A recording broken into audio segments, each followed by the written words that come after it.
सभी प्यारे बच्चों का मैं अपने इस YouTube चैनल पर सबका मैं स्वागत करता हूं। आज जो सामान्य ज्ञान प्रतियोगिता हुई है उस प्रतियोगिता की आंसर की के बारे में हम लोग इस वीडियो में डिस्कस करने वाले हैं। सभी प्रश्नों का उत्तर हम जानने वाले हैं इस वीडियो में।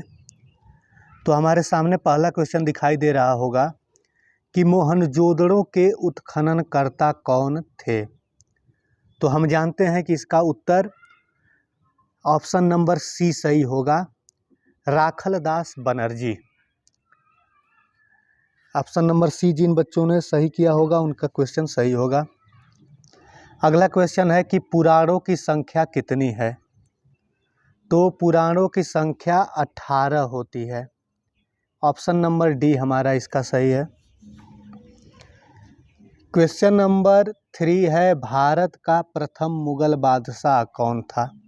तो भारत का प्रथम मुगल बादशाह बाबर था। ऑप्शन नंबर बी हमारा यहाँ करेक्ट है। क्वेश्चन नंबर 4, स्पष्ट दृष्टि की न्यूनतम दूरी कितनी होती है।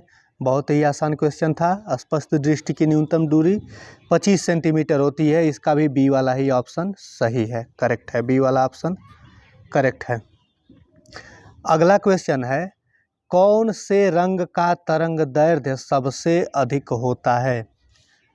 तो इसका ऑप्शन नंबर डी सही है, लाल रंग का तरंग दैर्ध्य सबसे अधिक होता है। क्वेश्चन नंबर 6 बहुत ही मज़ेदार है। मैं इसको इसलिए मैं डाला था कि आज 28 फरवरी को ही एग्ज़ाम हो रहा था और इसका उत्तर भी 28 फरवरी ही सही था। राष्ट्रीय विज्ञान दिवस कब मनाया जाता है। तो 28 फरवरी। आज 28 फरवरी भी थी, ठीक है। 28 फरवरी इसका उत्तर सही है। क्वेश्चन नंबर 7 का उत्तर हमारा क्वेश्चन है, बिहार का शोक किस नदी को कहते हैं।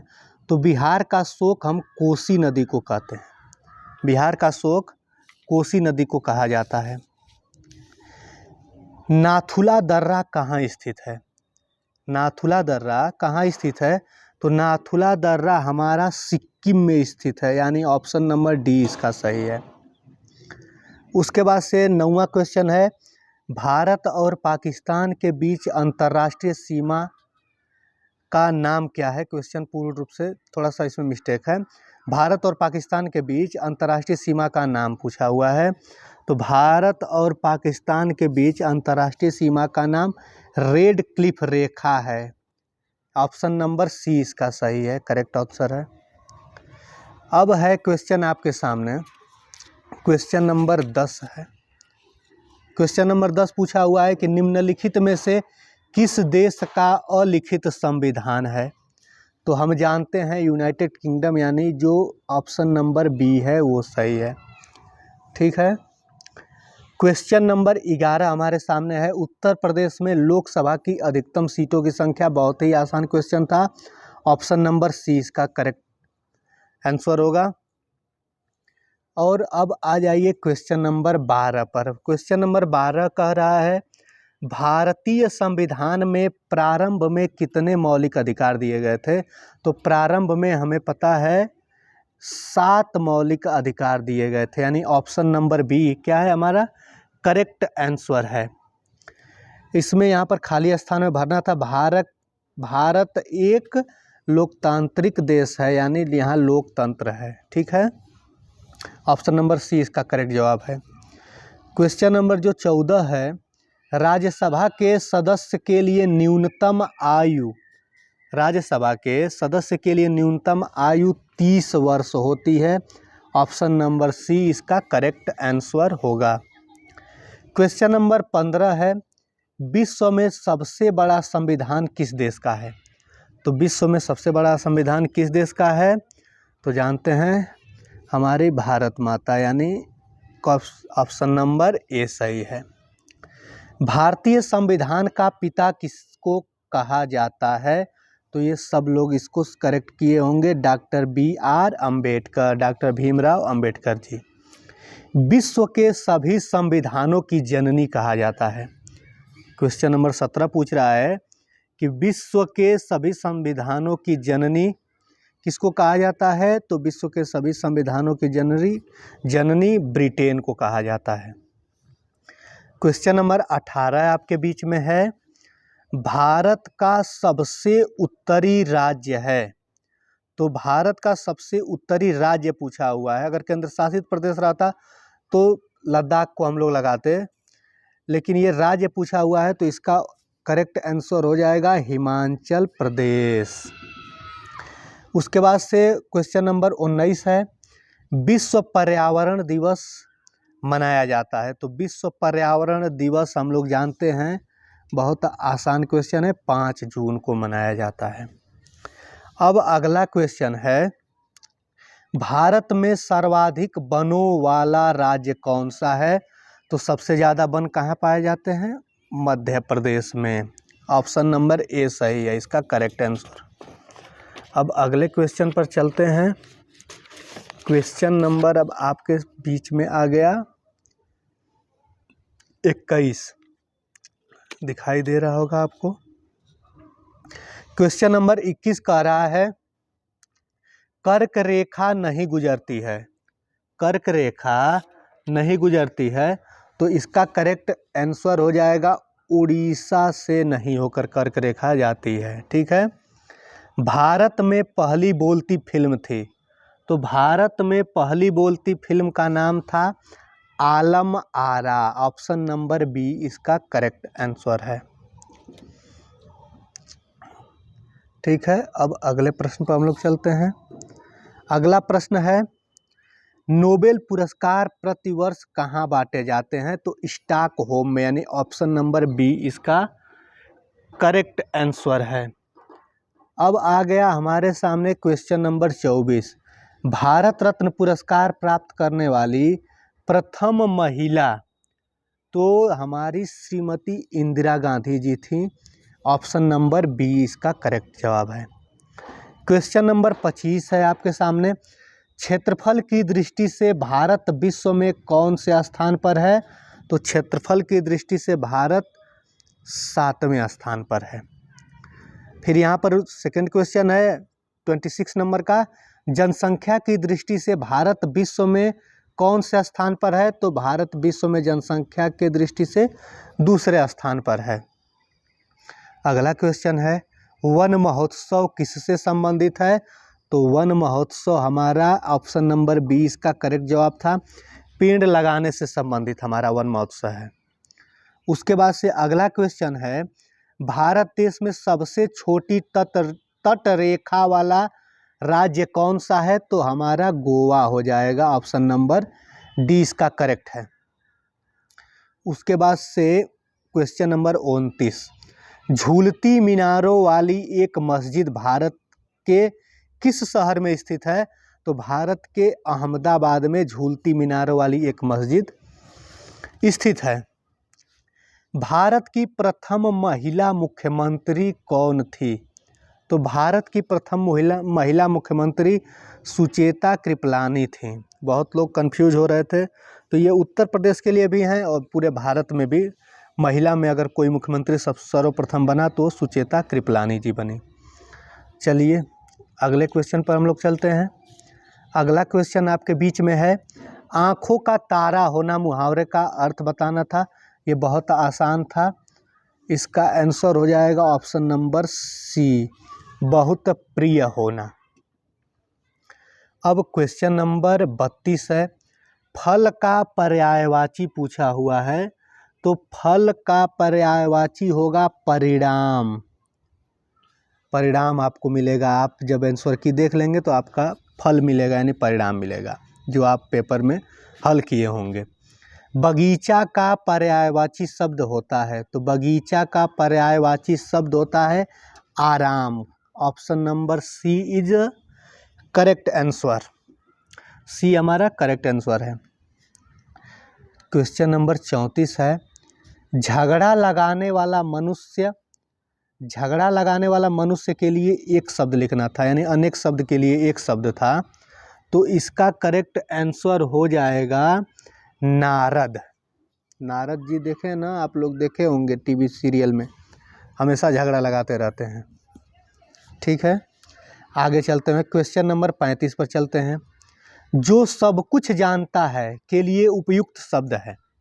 जो सब कुछ जानता है के लिए उपयुक्त शब्द सर्वज्ञ होगा, सब कुछ जानने वाला, यानी option number D is the correct answer.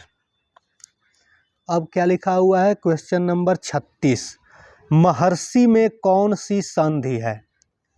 Question है महर्षि में कौन सी संधि होगी, तो महर्षि में गुण संधि होगी, यानी option number C is the correct answer. सज्जन का संधि विच्छेद क्या होगा, तो यह होगा सत्य धन जन, यानी option number B is the correct. परिश्रम का विलोम क्या होगा, तो परिश्रम का विलोम, जो परिश्रम करता है उसका ठीक उल्टा कोई आराम करता है, विश्राम, ठीक है। अर्जन शब्द का विलोम होगा व्ययन, व्ययन, यानी option number B is correct. हरिपद कोमल कमल से पंक्ति में अलंकार होगा, तो इसमें अलंकार आपका है उपमा अलंकार होगा, ऑप्शन नंबर ए इसका करेक्ट है। अब हम लोग आ गए हैं क्वेश्चन नंबर 41 पर आ गए हैं। क्वेश्चन नंबर 41 लिखा हुआ है रिजु का विलोम होता है, तो रिजु का विलोम, यानी रिजु मतलब सीधी रेखा, उस वक्र होता है, राउंडिंग फिगर वाली जो रेखा होती है। आग शब्द का पर्यायवाची होगा, तो आग शब्द का पर्यायवाची होगा वैश्वानर। आग शब्द का पर्यायवाची वैश्वानर होगा। अब अगला क्वेश्चन हमारा है तेज गति चलने, तेज गति चलने वाले के लिए उपयुक्त शब्द होगा द्रुतगामी, ऑप्शन नंबर बी इसका करेक्ट है, द्रुतगामी होगा।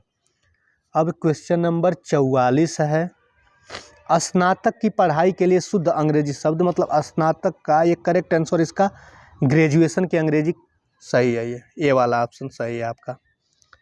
फिर अगला क्वेश्चन है डिप्रेशन शब्द को अंग्रेजी में क्या कहते हैं, ये क्वेश्चन थोड़ा सा मिस्टेक हो गया था। डिप्रेशन शब्द का अंग्रेजी का शब्द है, इसका अर्थ बताना था हिंदी में, तो सभी लोग जानते होंगे अवसाद, यानी करेक्ट जवाब सभी लोग दिए होंगे, ए वाला इसका करेक्ट आंसर होगा।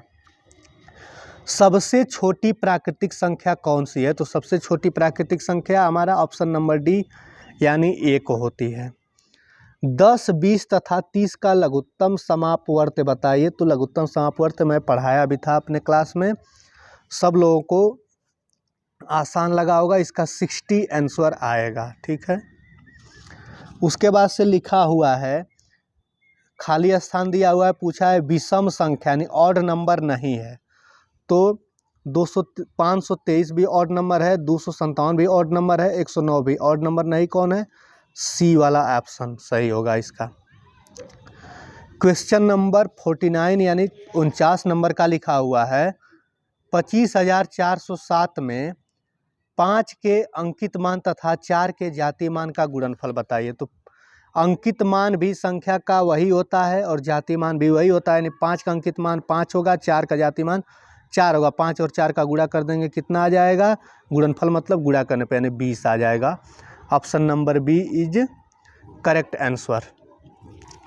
अब लिखा हुआ है समभिन्न बताना है, तो इसका ऑप्शन नंबर बी आपका सही होगा, यानी जिस भिन्न का अंश अपने हर से छोटी होती है उस तरह के भिन्न को उचित भिन्न या सम भिन्न कहते हैं, उचित भिन्न या सम भिन्न कहा जाता है।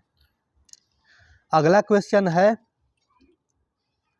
हिल गया, अगला क्वेश्चन आपके बीच में है कि भिन्न 1/4 को दशमलव में बदलना था, तो 1/4 को जब हम दशमलव में बदलेंगे तो आएगा 0.25 आएगा, ठीक है।